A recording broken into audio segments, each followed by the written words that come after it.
Olá, eu sou o pastor Edson Reis, quero convidá-lo a nos acompanhar nas redes sociais, elas já estão aparecendo aí.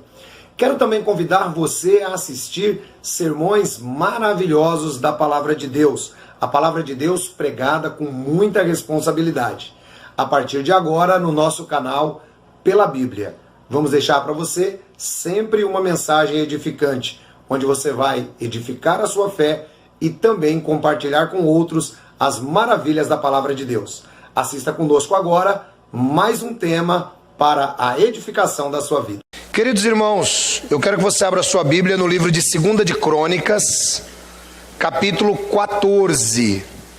Nós vamos considerar aqui pelo menos 2 ou 3 capítulos. E eu quero fazer uma reflexão com você e quero que você se atenha a cada princípio que nós estaremos trabalhando aqui no livro de Crônicas.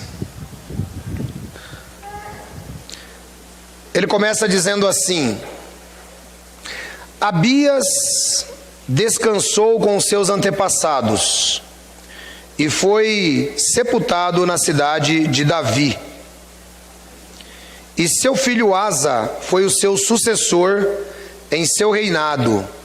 O país teve paz durante 10 anos. Bom, vamos começar entendendo quem foi Asa. Se você abrir a Bíblia, aí mesmo, se você voltar só um pouquinho, no capítulo 12 das Crônicas,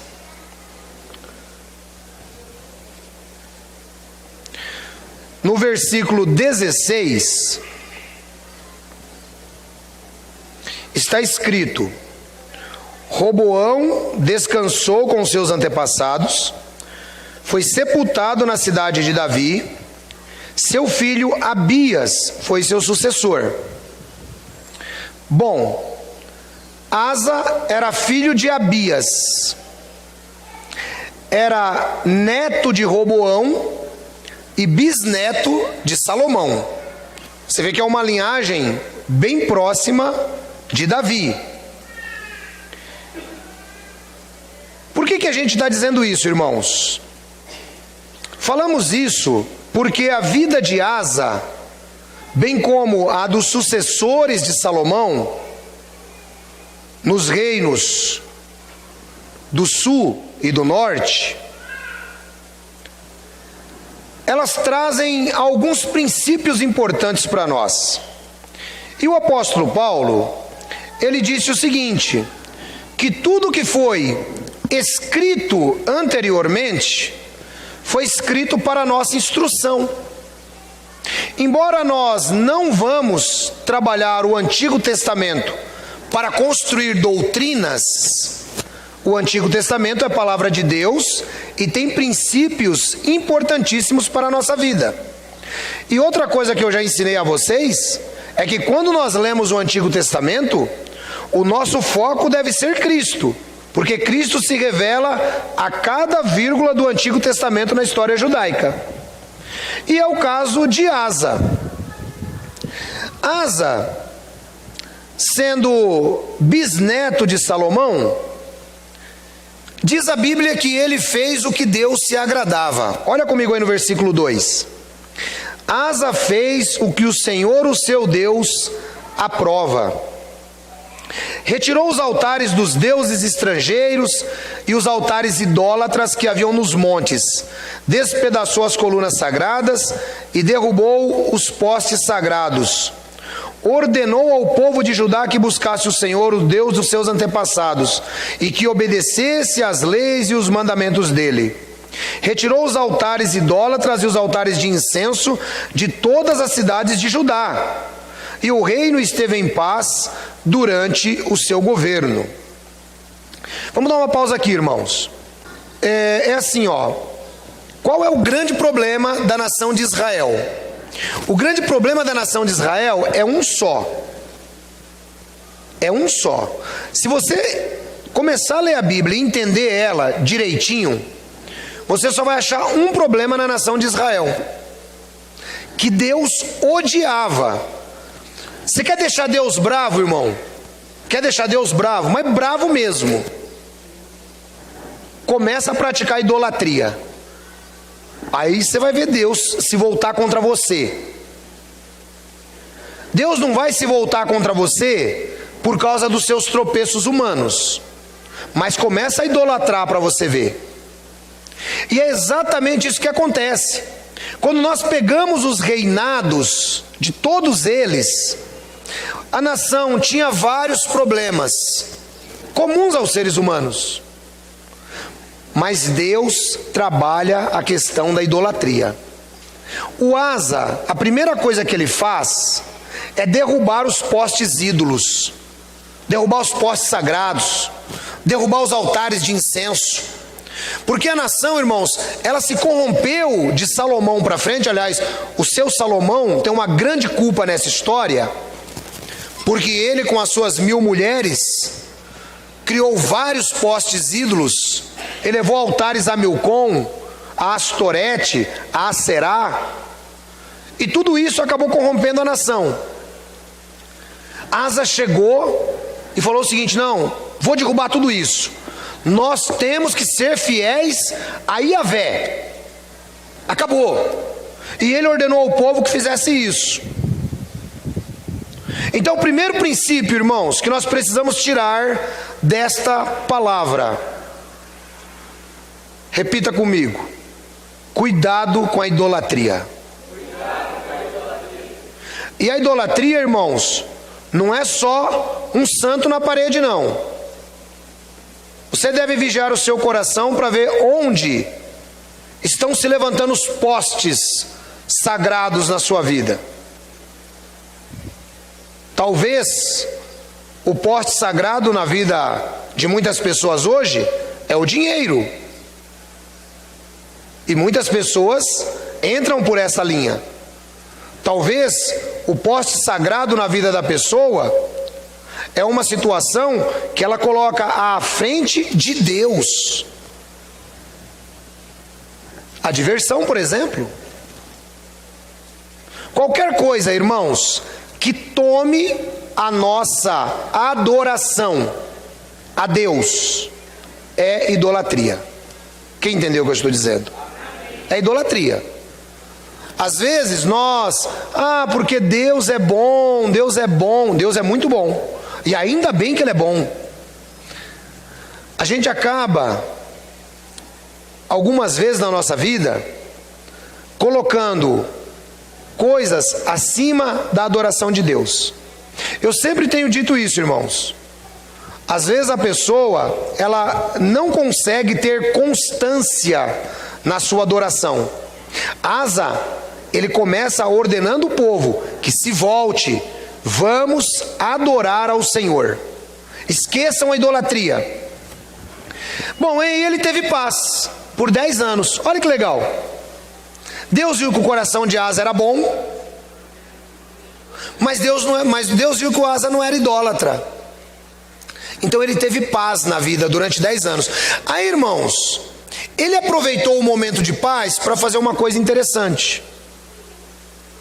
Quer ver? Também construiu cidades fortificadas em Judá, aproveitando este período de paz. Ninguém entrou em guerra com ele durante aqueles anos, pois o Senhor lhe deu descanso.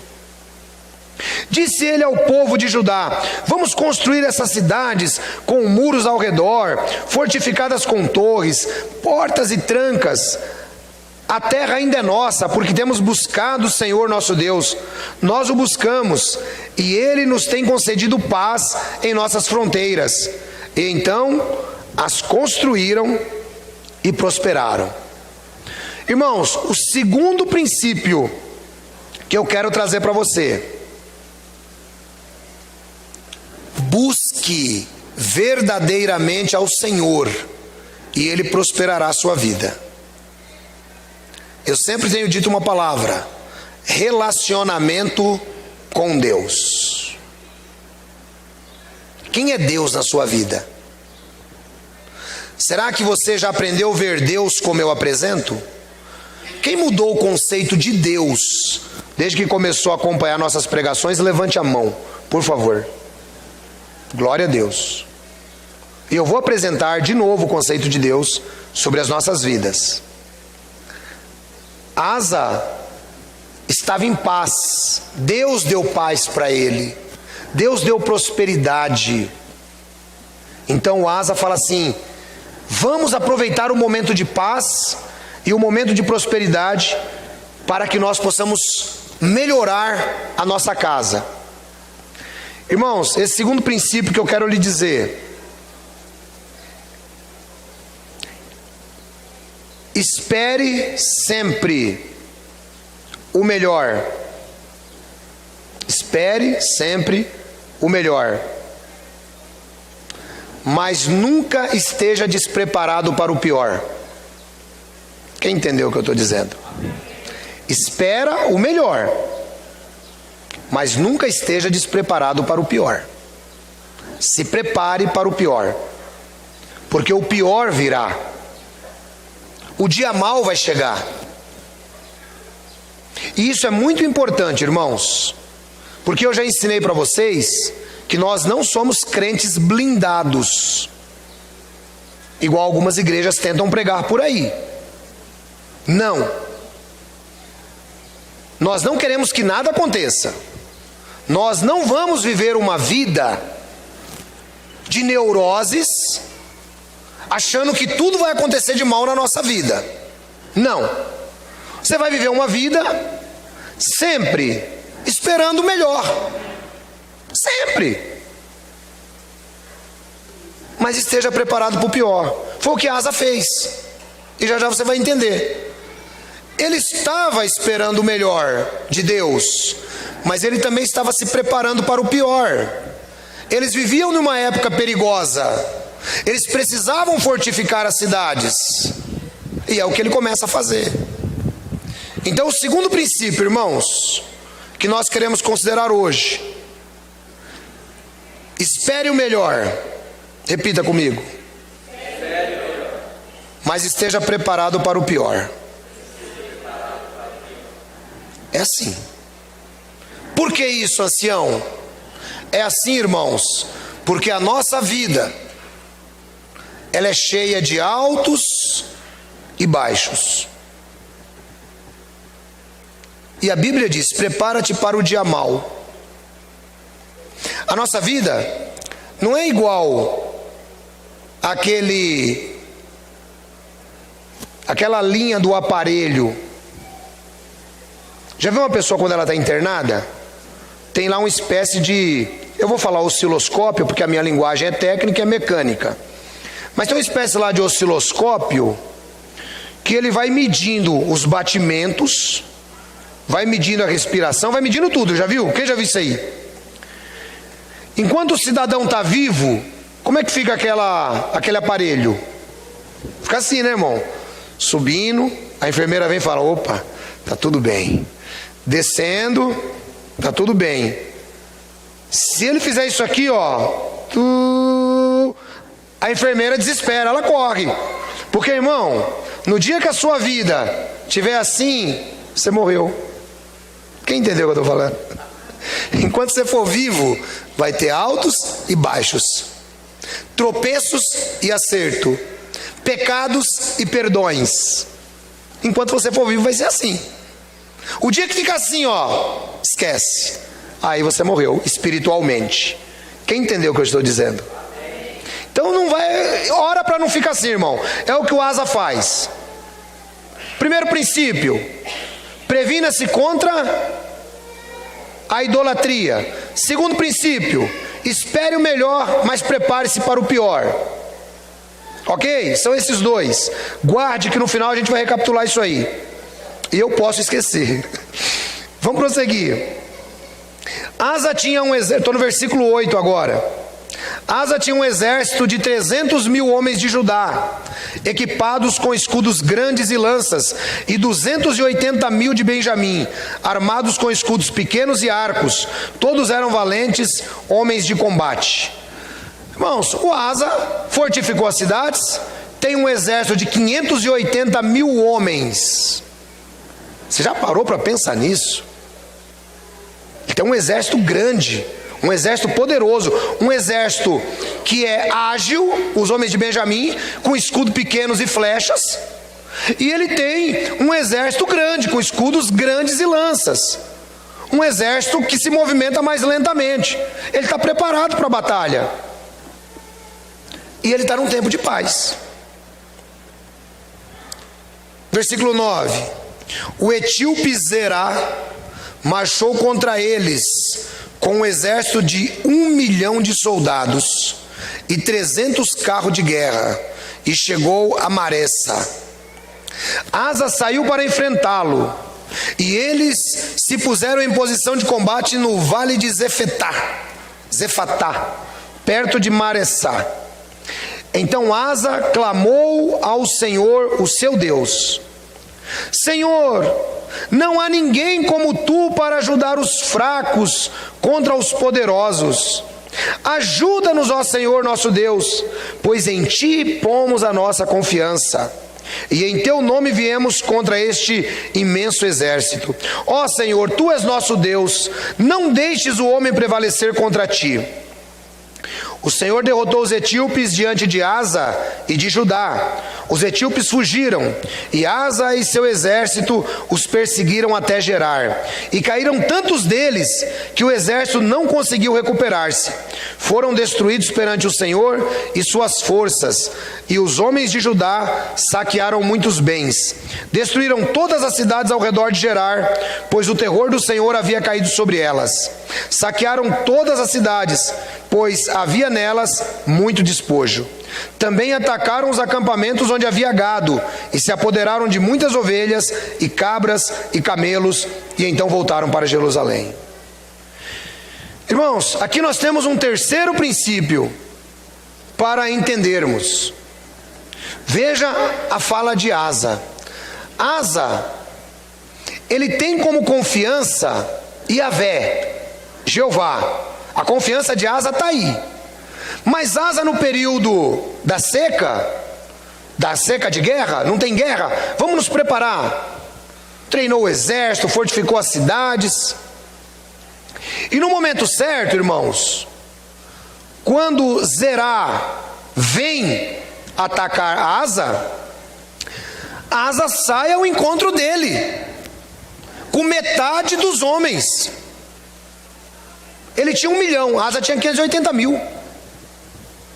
Quando Asa chega, irmãos, que ele vê 1 milhão de pessoas que iriam massacrar Israel e Judá, que aqui é o reino do sul, Asa, ele só tem uma fala, irmãos.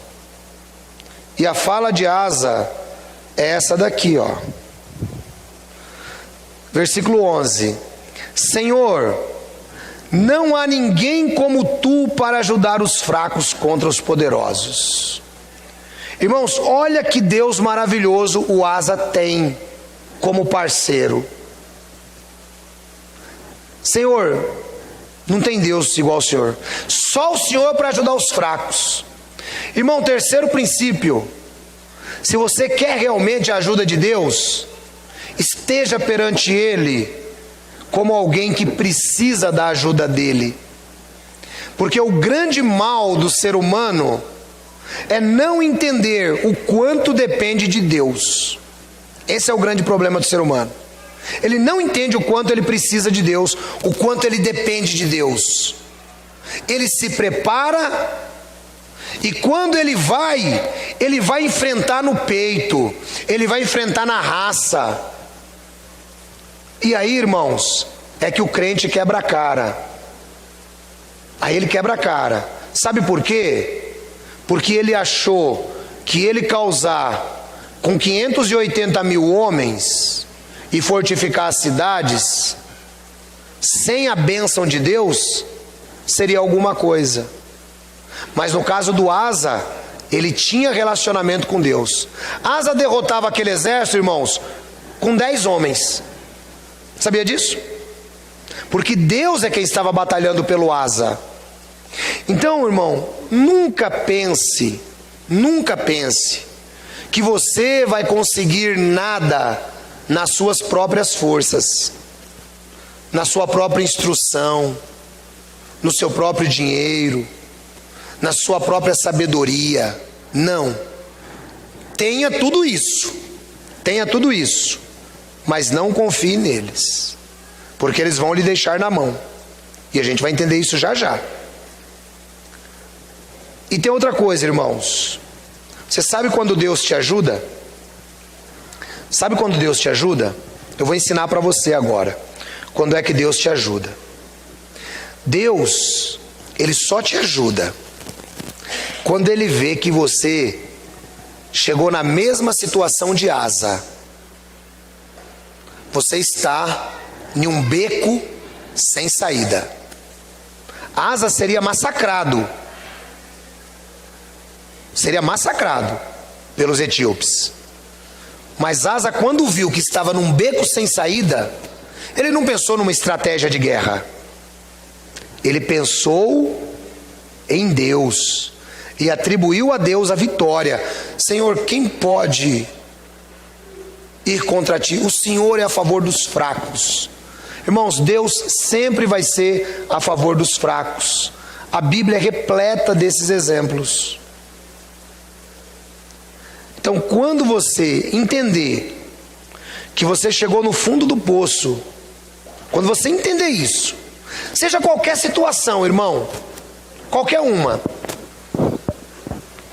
situação, quando você entender que você chegou no fundo do poço e que você não tem mais o que fazer por aquela situação, não tenho, porque nós, seres humanos, somos engraçados, não é?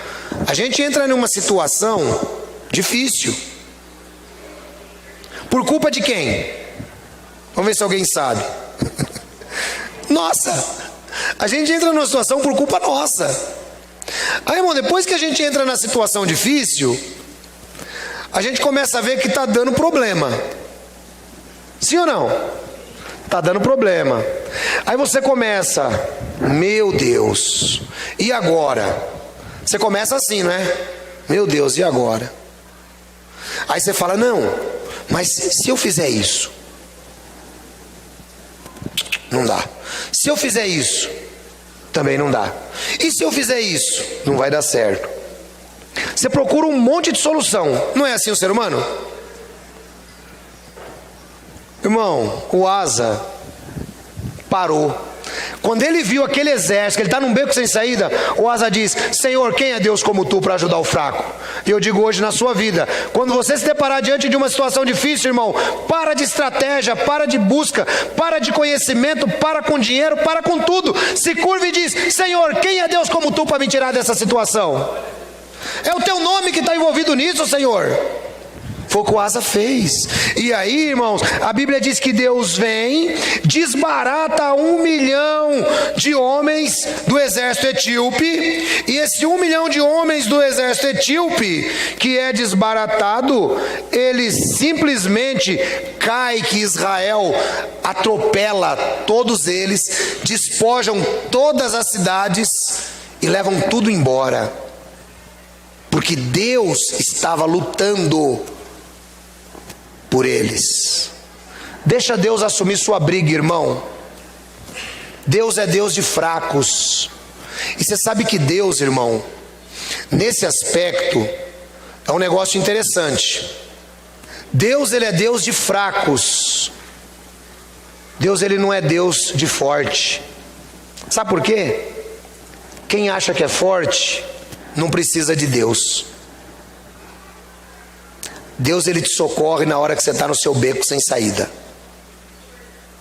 Aprende isso na vida. E você vai ver como vai mudar a sua vida. Você vai ver como a paz de Deus vai começar a tomar conta da sua vida. Ele te socorre. Esse é o exemplo de Asa. Vamos para o capítulo 15 agora. Segundo Crônicas. Quem entendeu o terceiro princípio? Então, o primeiro princípio, previna-se contra. Segundo princípio, prepare-se para o melhor, mas também esteja preparado para. Terceiro princípio, dependemos de Deus. Dependemos de Deus. Nas nossas forças não vai dar certo. Quando você cair no seu quarto de joelho, dizendo assim: não tenho mais o que fazer, só depende do Senhor, aí Deus entra, irmão, começa a trabalhar na sua vida de modo maravilhoso. Não importa o que seja, Deus não te olha como eu te olho. Deus, ele olha para você como um filho. E filhos também cometem erros, cometem besteiras. E é assim que Deus, ele está disposto a te olhar, sempre. Capítulo 15. O Espírito de Deus veio sobre Azarias, filho de Oded. Ele saiu para encontrar-se com Asa e lhe disse: escutem-me, Asa e todo o povo de Judá e de Benjamim. O Senhor está com vocês, quando vocês estão com Ele. Se o buscarem, Ele deixará que o encontre, mas se o abandonarem, Ele os abandonará. Irmão, quarto princípio que nós queremos tirar aqui desse texto: o Senhor está com você. Amém? Enquanto você estiver com Ele. Quem entendeu o que eu falei? Enquanto você estiver com Ele. Olha como é que Deus é, irmãos. Deus sabe que a sua caminhada e que a minha caminhada é assim, ó. Ela é sinuosa. Mas enquanto você na subida estiver com Ele, Ele está subindo com você. Se na descida você estiver com Ele, Ele está descendo com você. Agora, se você o abandonar, você vai subir sozinho, você vai descer sozinho. Essa palavra vale para nós da mesma maneira. Eu conheço muitos que um dia disseram que eram crentes, acharam que tinham sabedoria a mais, porque o pastor talvez não sabia falar direito, porque a igreja era pequena, e ele largou tudo e se desviou para o mundo. Aí, irmão, o resultado na vida dessa pessoa é 7 vezes pior do que o seu estado anterior, conforme disse Jesus. Porque se o pastor não sabe ler direito, ele não está lá para servir o pastor, ele está lá para servir a Deus. Se o irmão pisa no pé dele, ele não está lá para servir o irmão, ele está lá para servir a Deus. Enquanto ele está com Deus, estar com Deus, irmãos, não é uma situação única exclusivamente. É uma situação de estar com o próximo, do tete a tete, do caminhar junto. Isso também é estar com Deus. Enquanto você está com Deus, Deus está com você. É o que o profeta Azarias diz. Prosseguindo. Durante muito tempo, Israel esteve sem o verdadeiro Deus, sem sacerdote para ensiná-lo e sem lei. Mas em sua angústia eles voltaram ao Senhor, o Deus de Israel, buscaram-no e ele deixou que o encontrassem. Naqueles dias não era seguro viajar, muitos distúrbios afligiam a todos os habitantes do território. Nações e cidades destruíam umas às outras, pois Deus as estava afligindo com toda espécie de desgraças. Mas vocês devem ser fortes e não se desanimar, pois o trabalho de vocês será recompensado. Assim que ouviu as palavras e a profecia do profeta Azarias, filho de Oded, o rei Asa encheu-se de coragem, retirou os ídolos repugnantes de toda a terra, de Judá e de Benjamim, e das cidades que havia conquistado nos montes de Efraim, restaurou o altar do Senhor que estava em frente do pórtico do templo do altar. Depois reuniu todo o povo de Judá e de Benjamim, convocou também os que pertenciam a Efraim, a Manassés e a Simeão, que viviam entre eles, pois muitos de Israel tinham passado para verem que o Senhor, o seu Deus, estava com ele. E eles se reuniram em Jerusalém no 3º mês do 15º ano do reinado de Asa. Naquela ocasião, sacrificaram ao Senhor 700 bois e 7.000 ovelhas e cabras do saque que haviam feito. Fizeram um acordo de todo o coração e de toda a alma de buscar o Senhor, o Deus dos seus antepassados. Todo aquele que não buscasse o Senhor, o Deus de Israel, deveria ser morto. Gente simples ou importante, homem ou mulher. Fizeram assim esse juramento ao Senhor em voz alta, bradando ao som de cornetas e trombetas. Todo o povo de Judá alegrou-se com o juramento, pois havia feito de todo o coração. Eles buscaram a Deus com toda disposição. Então ele deixou que os encontrasse e lhes concedeu paz em sua fronteira. O rei Asa chegou até a depor sua avó, Maaca, da posição de rainha-mãe, pois ela havia feito um poste sagrado repugnante. Asa derrubou o poste, despedaçou, queimou no vale do Cédron. Embora os altares idólatras não tenham sido eliminados de Israel, o coração de Asa foi totalmente dedicado ao Senhor durante toda a sua vida. Ele trouxe para o templo de Deus a prata e o ouro, os utensílios que ele e seu pai haviam consagrado. E não houve mais nenhuma guerra até o 35º ano do seu reinado. Vejam que interessante, irmãos. Asa, ele recebe uma profecia de Azarias. E nessa profecia, se você estiver com o Senhor vai estar com você. Ele tinha lutado contra Zerá, logo lá no início, e depois ele vai até o ano 30 em paz. Sabe por quê, irmãos? Ele decidiu ouvir a voz de Jeová. Ele decidiu. E aí o que acontece? Ele convoca o povo para adorar a Deus. A responsabilidade da liderança, e agora eu falo com os pastores que estão aqui também, a responsabilidade da liderança é puxar o povo para adorar a Deus. Essa é a responsabilidade da liderança. Onde não há profecia, o povo se corrompe. E a profecia é a palavra falada de Deus, e é por isso que nós insistimos tanto nela. E diz a Bíblia que Asa era tão zeloso que ele derrubou inclusive o poste que sua avó havia erigido à deusa Aserá. A deusa Aserá era uma deusa do amor, tipo Afrodite, só que ela era uma deusa dos cananeus, mulher de El.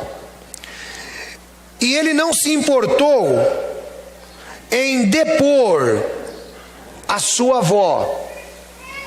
Naquela época, a monarquia tinha essa posição, igual nós temos hoje no Reino Unido, a Rainha Elizabeth II. O que o Asa faz? Ele se torna rei, a avó dele quer adorar uma deusa ídolo. Ele vai lá e depõe a avó. Aqui ninguém mais vai adorar ídolo.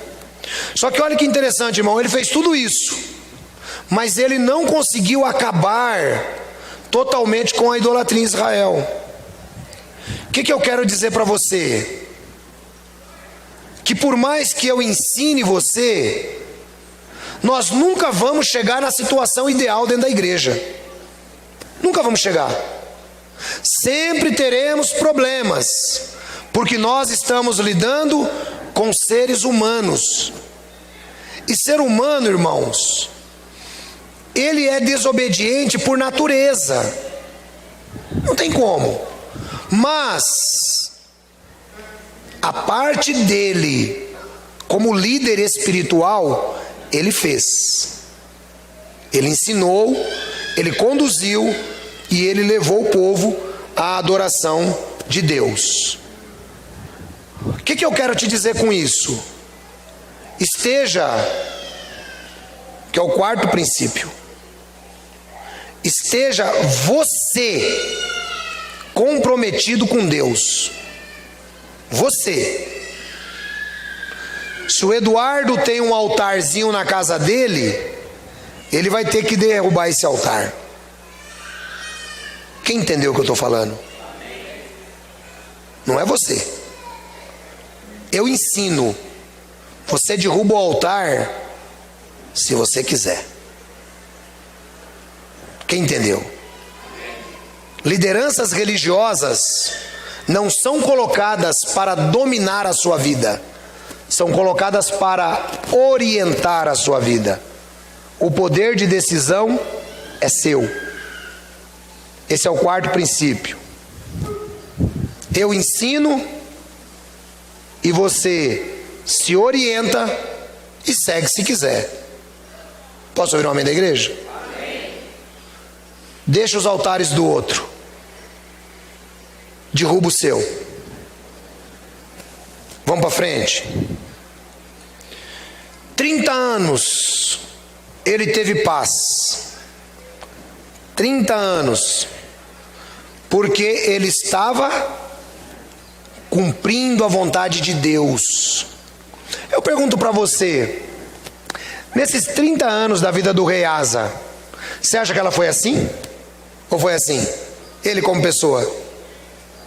Foi assim, irmãos. Ele teve os altos e baixos dele. Teve um momento que o Asa chorou, teve um momento que o Asa riu, teve um momento que o Asa ficou meio adoentado. Ele era ser humano. Mas o ponto de toque de Deus, que era a idolatria, ele não se comprometeu. Ele tirou o povo daquele negócio. É isso que eu quero te dizer. Embora você tenha aceitado a Jesus como Senhor e Salvador, ainda assim você terá altos e baixos na sua vida. Você terá erros e acertos. Você terá pecados e perdões. Você terá desespero. Você vai ter situações que você vai ficar num beco sem saída. Mas você está preparado para tais situações.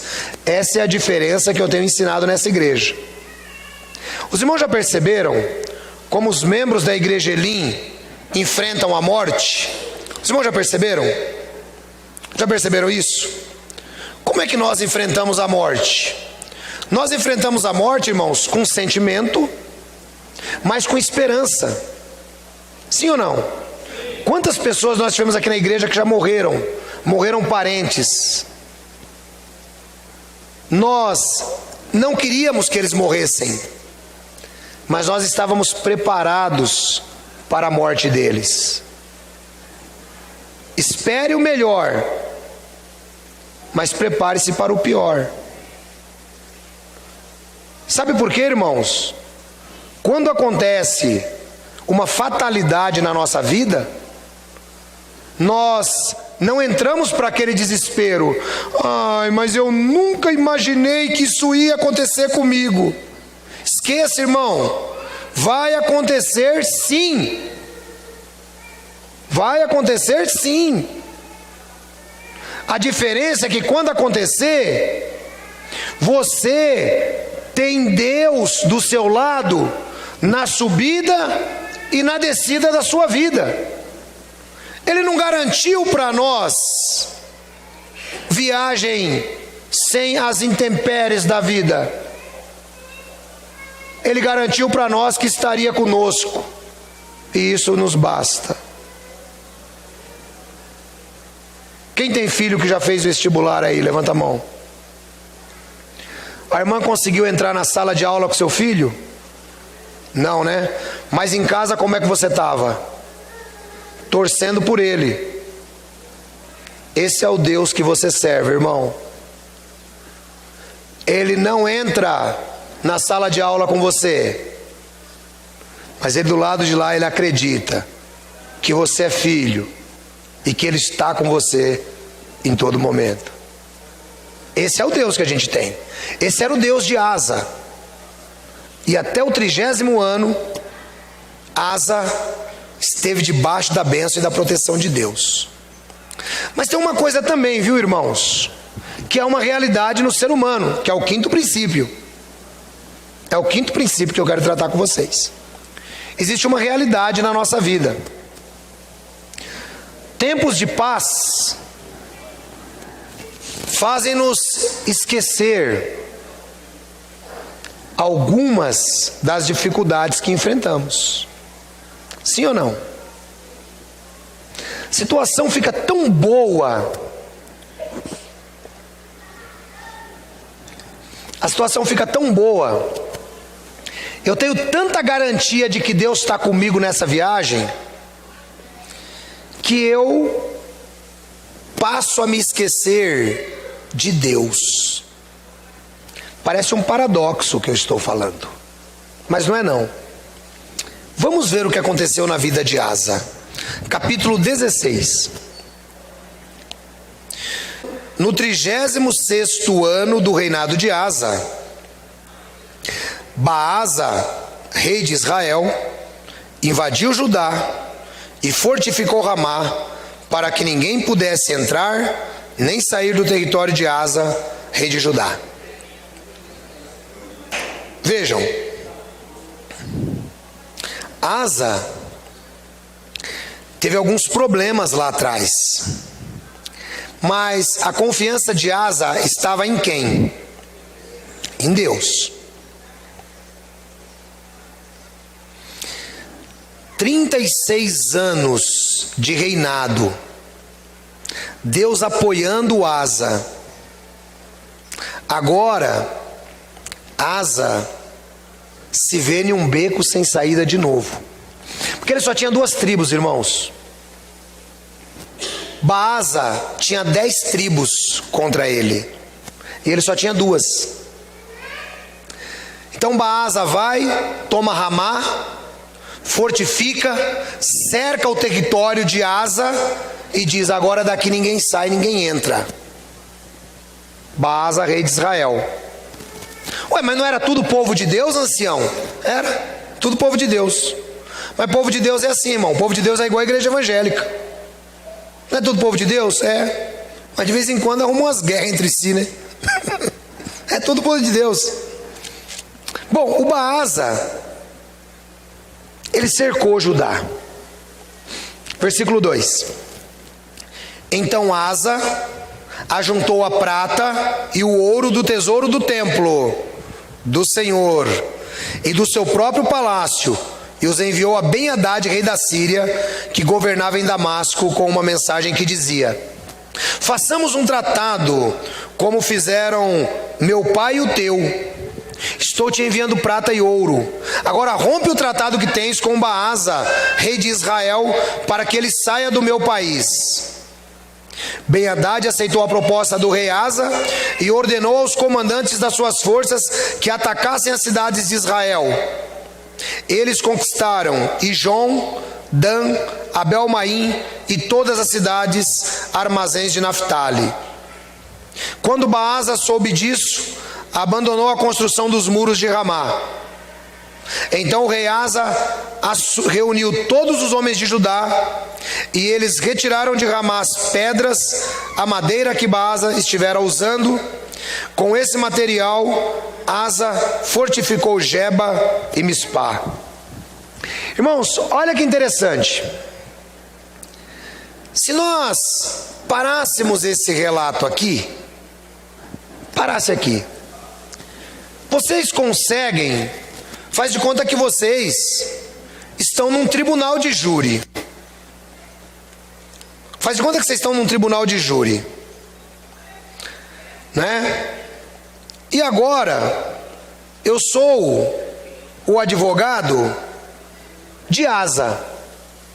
Eu sou o advogado de Asa. Então eu quero perguntar para o júri: Asa fez alguma coisa errado nisso aqui? Ele viu que ele estava sendo atacado,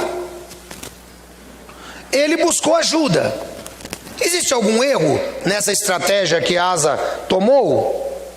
Parando o relato aqui, o que é que vocês acham? Existe erro? Levanta a mão quem acha. 2 irmãs. Bom, o restante do júri não acha que houve erro. Olhando do lado humano, não teve erro nenhum. Olhando do lado humano, não teve erro nenhum. Só que tinha um problema, irmãos.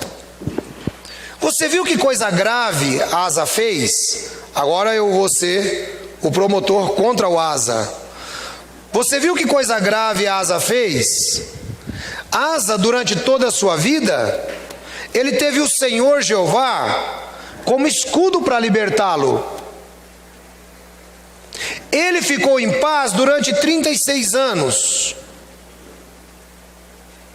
Por que ele precisava agora buscar a ajuda de Ben-Hadad? Quem acha agora que Asa errou? Levante a mão. Você vê que já tem mais irmãos, já entenderam que o Asa errou. Irmãos, vamos para o 5º princípio. Esqueça que você pode. Esqueça que você pode. Busque a ajuda de Deus. Esqueça que você pode. Esse é o 5º princípio. Esqueça que você pode. Porque quando as situações elas vão ficando ruins para nós, veja, passaram-se 36 anos. Asa está mais rico. Sim ou não? Asa está mais experiente na vida. Sim ou não? Asa até está mais crente na vida.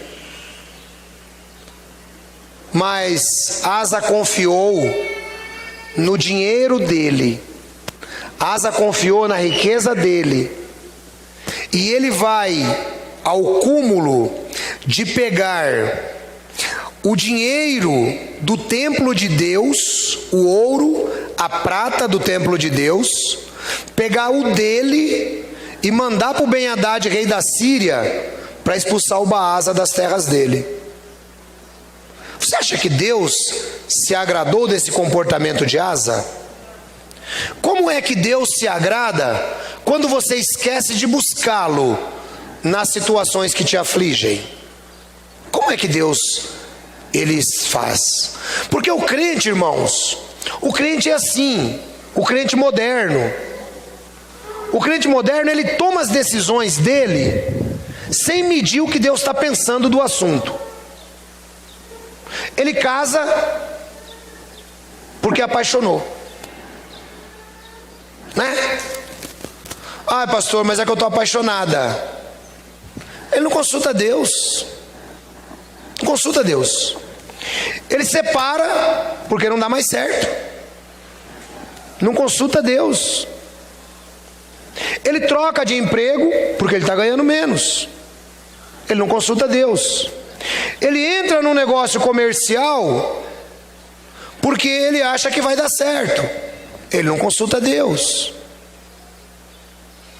O crente faz exatamente igual o rei Asa. Ele toma decisões porque ele acha que é melhor para ele. E é aí que nós caímos do cavalo. É aí que se cai do cavalo. Sabe por quê, irmãos? Pode ser que no passado você até tinha um pouco mais de humildade para consultar Deus. Você tinha mais temor de Deus. Mas hoje você se fortaleceu, você está mais experiente. Então você já consegue resolver seus problemas sozinhos. Essa foi a situação de Asa. Vamos ver o que aconteceu. Vamos ver como é que Deus trata quando a gente pensa assim. Naquela época, o vidente Anani foi dizer a Asa, rei de Judá: por você ter pedido ajuda ao rei da Síria e não ao Senhor seu Deus, o exército do rei da Síria escapou das suas mãos. Irmãos, o rei da Síria também iria se voltar contra ele depois. Olha que coisa interessante. O rei da Síria também iria se voltar contra o Asa. E Deus ia dar a libertação para o Asa. Então o Anani fala assim, ó, já que você buscou a ajuda do rei da Síria, quando ele vir te atacar, você resolve com ele, porque agora Deus não está mais com você. É assim que acontece na nossa vida, irmão. Sabe aquela situação que você batalhou, no final das contas deu tudo errado? Procura ver se você consultou Deus. Procura ver. A situação talvez seja inconveniente para você, mas é melhor você estar nela do que tomar atitude sem consultar Deus. É melhor você perseverar diante da tribulação. Então agora, Deus não está mais com você. A partir de hoje, Deus está mandando você resolver a sua vida. E também é assim conosco, irmãos. Quando nós tomamos decisões sem consultar Deus, Deus deixa na nossa mão. E aí sabe o que acontece? Normalmente dá errado. Normalmente dá errado. Sabe? Eu já vi, irmãos, várias vezes. Já aconteceu comigo. Toma-se decisões na loucura, na pressa. Ai, porque eu vou perder. Consulta Deus, irmão.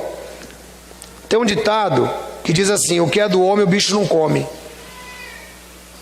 O que é seu, que Deus colocou na sua mão, você pode ter certeza. Já aconteceu com alguém aqui que pensou assim: eu vou perder esse negócio? Pois você entra em oração, tal, espera mais uns dias e o negócio vem para você. Já aconteceu com alguém aqui isso aqui? Já, levanta a mão aí, aí. Aí, ó. É desse jeito, irmãos. Se é seu, Deus colocou na sua mão. Ele só quer ver o seu grau de obediência. Ele só quer ver o seu grau de dependência. Como diz o Jorge Aragão, nada é meu, nem o pensamento. Então, irmãos, tudo é de Deus. Aprenda a depender de Deus. Seja o que for na sua vida, aprenda a depender de Deus. Bom, vamos lá. Vamos prosseguir. Aí o Anani fala assim para ele, ó. O Anani agora vai dar uma bronca no Asa. Versículo 8. Por acaso os etíopes, lá no comecinho do reinado dele, e os líbios não eram um exército poderoso com uma grande multidão de carros e cavalos? Contudo, quando você pediu ajuda ao Senhor, Ele os entregou na sua mão. Pois os olhos do Senhor estão atentos sobre toda a terra, para fortalecer aqueles que lhes dedicam totalmente o coração. Nisto você cometeu uma loucura. De agora em diante terás que enfrentar as guerras. Irmãos, os olhos do Senhor estão atentos para fortalecer os que lhe dedicam totalmente o coração.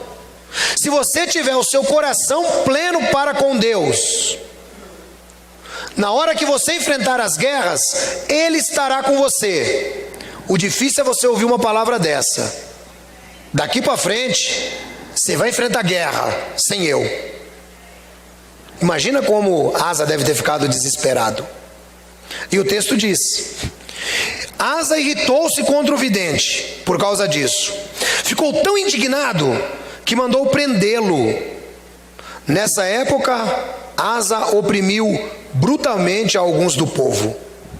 Os demais acontecimentos do reinado de Asa e do início ao fim estão escritos nos registros históricos dos reis de Judá e de Israel. No 39º ano do seu reinado, Asa foi atacado por uma doença nos pés. Embora sua doença fosse grave, não buscou a ajuda do Senhor, mas só dos médicos.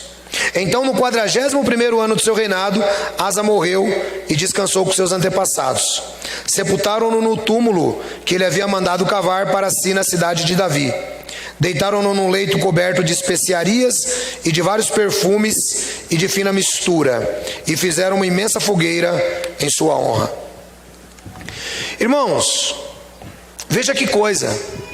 Tem momentos que o crente, ele simplesmente esquece de buscar a Deus. E eu tenho falado isso aqui inclusive. Olha mais um erro do Asa.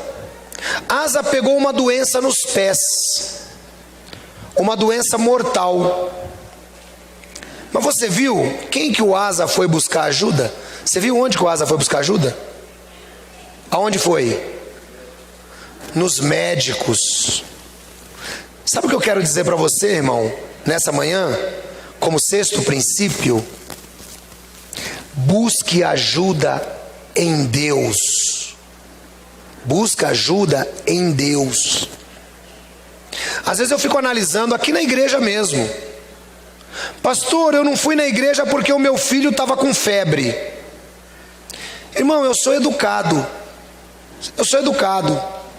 Eu falo assim, tá bom, irmã, eu vou orar por o seu filho. E oro. Mas ao mesmo tempo, irmãos, eu sinto uma decepção tão grande, mas tão grande, do crente pensar desse jeito, que ele está fazendo igualzinho o rei Asa. Ele vai buscar ajuda no médico. Será que o crente não consegue parar e pensar um pouquinho que aquele médico vai ter que ser usado por Deus para medicar? Será que ele não consegue fazer isso? Vocês percebem, irmãos? Não parece uma coisa pequena? Não parece uma coisa lógica? Pastor, olha, meu filho amanheceu com febre, estou indo no médico. É o Asa. Por que ele não pensa, pastor, meu filho está doente, estou me organizando com a minha família, nós vamos para a igreja, peço que ora pelo meu filho, para Deus curá-lo ou para guiar um médico para a vida dele. Não seria esse o comportamento correto? Sim ou não? E por que o crente não toma? Porque é o que eu estou acabando de dizer, irmãos. Passa a confiar em si mesmo. Eu tenho um bom convênio, eu vou levar meu filho lá no meu convênio.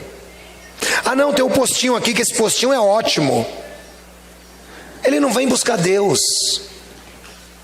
Quem entendeu o que eu estou falando? Então, irmãos, aprende a buscar Deus.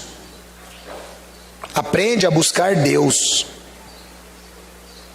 Quem já chegou aqui numa situação meio adoentada e viu que saiu bem melhor quando saiu daqui? Levanta a mão. Já aconteceu com quem? Levanta a mão, deixa eu ver. Olha aí. Porque, irmãos, Deus é o mesmo, Deus cura. Eu não estou dizendo que você deve desprezar o serviço médico, não. O que eu estou dizendo é que você tem que buscar a ajuda de Deus em primeiro lugar. Busque a Deus. É o sexto princípio. Ai, pastor, puxa vida, eu acordei tão ruim hoje. Irmãos, eu já acordei tão ruim tantas vezes, e nem por isso eu dei o cano em vocês. Vocês olham para mim, eu não sou nenhum super-homem, não. Eu tenho os mesmos problemas que vocês, as mesmas dificuldades de vocês. Mas para qualquer coisa me afastar daqui, de falar a palavra de Deus para vocês, tem que se chamar viagem, se eu estiver viajando, ou a morte. Porque do contrário, eu estou aqui, com dor, com dificuldade, com acertos, com erros. Porque eu entendo, irmãos, que buscar ao Senhor deve ser a nossa prioridade. Asa errou quando buscou Ben-Hadad e errou quando buscou os médicos. Às vezes você está fazendo coisas que você acha que você está fazendo porque, não, está certo, isso aqui está tudo legal. Na sua força não vai dar certo, não, irmão. Sua força não vai dar certo. Busca a Deus. Sabe? Temos que ter uma mentalidade diferente. É por isso, irmãos, que quando nós olhamos histórias como a do rei Asa, nós devemos olhar para nós, e agora eu faço uma aplicação final desse texto, recapitulando a trajetória de vida de Asa, que foi uma trajetória de vida onde ele teve praticamente 36 anos,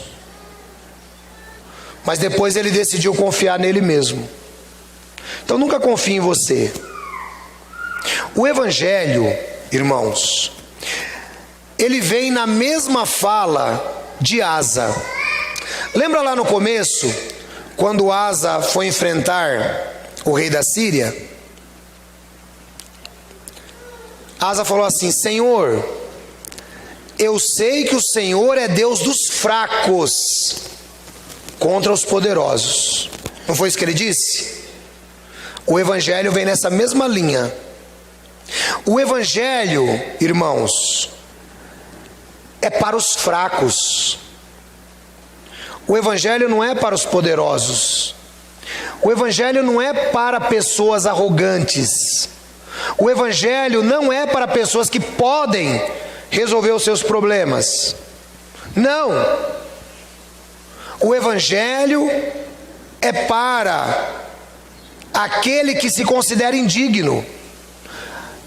É como Asa no começo da sua vida. O Evangelho é para esse tipo de pessoas. Você tem duas fases da vida de Asa: a primeira e a segunda. O Evangelho é para pessoas na primeira fase da vida de Asa. Para pessoas que estão na segunda fase da vida de Asa, o Evangelho não serve. Por quê? O Evangelho é para os indignos, mas que foram tornados dignos pelo sangue de Jesus. O Evangelho é para quem reconhece que é ser humano, é para quem reconhece que é pecador.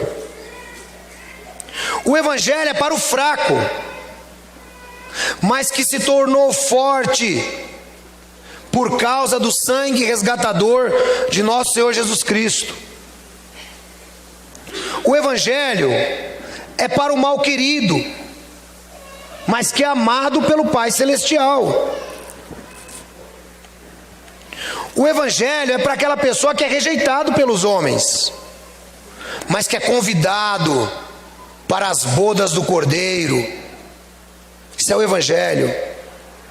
O Evangelho é para quem vive uma vida como Asa viveu no começo, dependendo de Deus.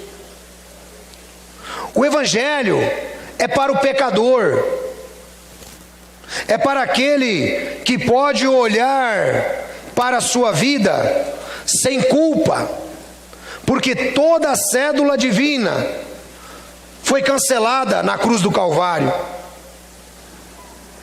O Evangelho é para pessoas que vivem como Asa viveu nos seus primeiros 33 anos, dependendo de Deus, tendo relacionamento com Deus, respeitando a palavra de Deus. Asa disse: Senhor, o Senhor é Deus que ajuda os fracos contra os fortes. E Ele ajuda, irmãos. E é como eu citei, de maneira prática, como é que Deus, Ele nos ajuda? Eu citei o exemplo de um pai que está em casa torcendo pelo filho para passar no vestibular. Ele não pode fazer a prova pelo filho, mas no coração ele está dentro da sala de aula com o filho. O Evangelho é para esse. E ele nos ajuda, irmãos, quando nós entendemos que no nosso enfrentar de lutas, nós não devemos acrescentar o esforço, porque nós somos salvos pela graça. Nós não devemos acrescentar e viver preocupados com aquela necessidade: eu tenho que agradar a Deus, eu preciso quitar minhas contas com Deus. Não! Você vai enfrentar a vida com uma consciência mais limpa, sabendo que Deus está torcendo por você. O Evangelho, ele se torna prático na nossa vida, como se tornou na vida de Asa, quando Asa tinha simplicidade. Hoje muitos crentes vivem as neuras da vida, e ele ainda vive diante da necessidade dos deveres religiosos. Eu tenho que agradar a Deus, eu tenho que fazer a campanha, eu tenho que fazer isso, eu tenho que fazer aquilo. Irmão, esquece. Você não tem que fazer nada. O Evangelho veio para tirar os fardos. O Evangelho veio para que você, quando enfrentar as lutas, saiba que os seus esforços são completamente desnecessários.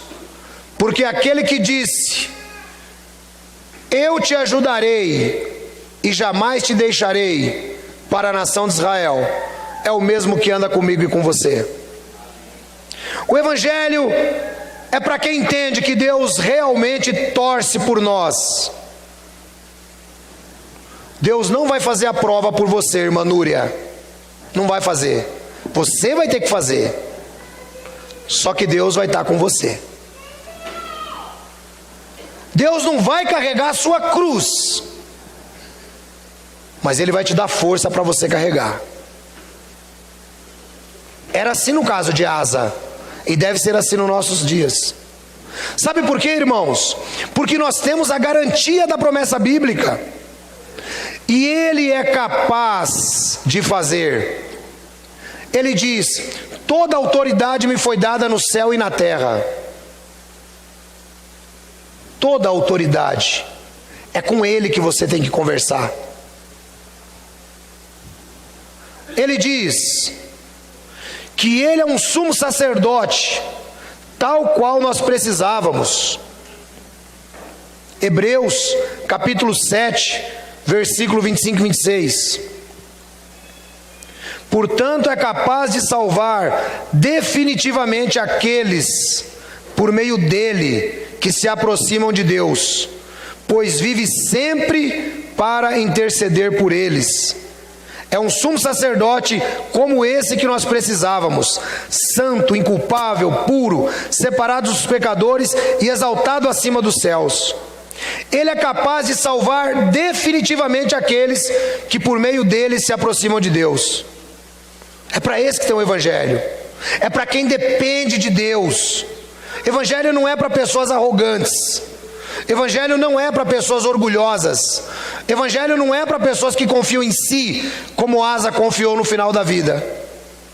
O Evangelho é para quem sabe que precisa de Deus. 1 de João capítulo 3, versículo 8. Por isso o Filho de Deus se manifestou, para destruir as obras do diabo. Hebreus capítulo 2, versículo 18. Porque tendo em vista que Ele mesmo sofreu quando tentado, Ele é capaz de socorrer aqueles que também estão sendo tentados. Você não vai estar sozinho. Ele é capaz de socorrer você diante das suas dificuldades. Ele é capaz de socorrer você diante das suas provações. Ele é capaz de manter você de pé. Romanos 14, 4. Quem é você para julgar o servo alheio? É para o seu Senhor que ele está de pé, ou cai, e ficará de pé, pois o Senhor é capaz de o sustentar. Ninguém pode apontar o dedo para você.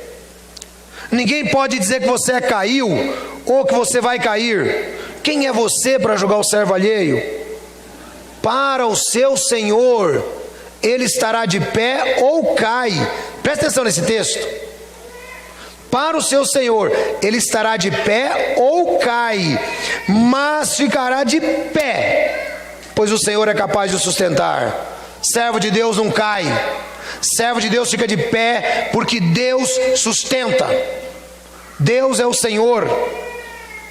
Estando plenamente convencido de que Ele é poderoso para cumprir tudo aquilo que Ele prometeu. Ele é capaz de fazer nas nossas vidas. Ele é capaz de fazer além daquilo que pedimos. Ele é capaz de fazer além de tudo aquilo que nós esperamos, porque é Ele que opera em nós a capacidade, porque nas nossas próprias forças nós não conseguiremos fazer. De modo prático, o Evangelho é para pessoas que copiam Asa na sua primeira fase da vida. Quem vive a segunda fase da vida de Asa, não espere receber os benefícios do Evangelho. Às vezes a pessoa, ela acha que ela pode muito. Como é que as pessoas resolvem as coisas aí no mundo?